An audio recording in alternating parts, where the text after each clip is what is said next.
ఒక రైల్వే స్టేషన్లో ఎప్పుడూ నిరాశతో కనిపించే ఒక బిచ్చగాడు ఉండేవాడు. ప్రయాణికులు వేసే చిల్లరతోనే అతని రోజు గడిచేది. ఒకరోజు సూటు బూటు వేసుకున్న ఒక వ్యక్తి ముందు చెయ్యి చాపాడు. ఈయన బాగా డబ్బులిస్తాడు అని అతని ఆశ.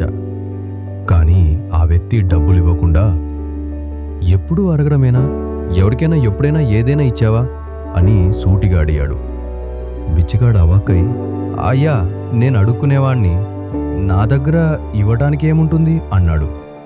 దానికి ఆ వ్యక్తి, ఇవ్వలేని వాడికి అడిగే హక్కు లేదు, నేను వ్యాపారిని, తీసుకోవడం ఇవ్వడం రెండూ జరిగినప్పుడే అది వ్యాపారం అని చెప్పి వెళ్ళిపోయాడు. ఆ మాటలు బిచ్చగాడిని నిద్రపోనివ్వలేదు. నేను ఏమి ఇవ్వగలను అని ఆలోచిస్తుండగా స్టేషన్ పక్కన పూసి ఉన్న పువ్వులు కనిపించాయి. అతని మదిలో ఒక మెరుపు. అవును, భిక్ష వేసిన వాళ్లకు నేను ఈ పువ్వులను ఇవ్వచ్చు కదా అనుకున్నాడు. ఆ రోజు నుంచి ఎవరైనా భిక్ష వేస్తే కృతజ్ఞతగా వారికి ఒక పువ్వు ఇవ్వటం మొదలుపెట్టాడు. ప్రజలు ఆశ్చర్యంగా, సంతోషంగా ఆ పువ్వును తీసుకునేవారు. అతనికి భిక్ష వేసేవారి సంఖ్య పెరిగింది. కొన్ని నెలల తర్వాత అదే వ్యాపారి మళ్లీ రైల్లో కనిపించాడు. బిచ్చగాడు అతని దగ్గరకు వెళ్ళి, అయ్యా, ఈరోజు మీకివ్వడానికి నా దగ్గర ఈ పువ్వు ఉంది అని భిక్ష అడిగాడు. ఆ వ్యాపారి నవ్వి డబ్బులిచ్చి పువ్వును తీసుకుంటూ, చూసావా, ఈరోజు నువ్వు కూడా నాలాంటి వ్యాపారివే అయ్యావు అని వెళ్ళిపోయాడు. వ్యాపారినా? ఆ మాట అతనిలో పెను మార్పు తెచ్చింది. నిజమే, ప్రజలు నాకు భిక్ష వేయడం లేదు, నేనిస్తున్న పువ్వులకు వెల కడుతున్నారు, నేను బిచ్చగాడిని కాదు, పూల వ్యాపారిని అని గ్రహించాడు. ఆ క్షణమే అతని బానిస మనస్తత్వం పగిలిపోయింది.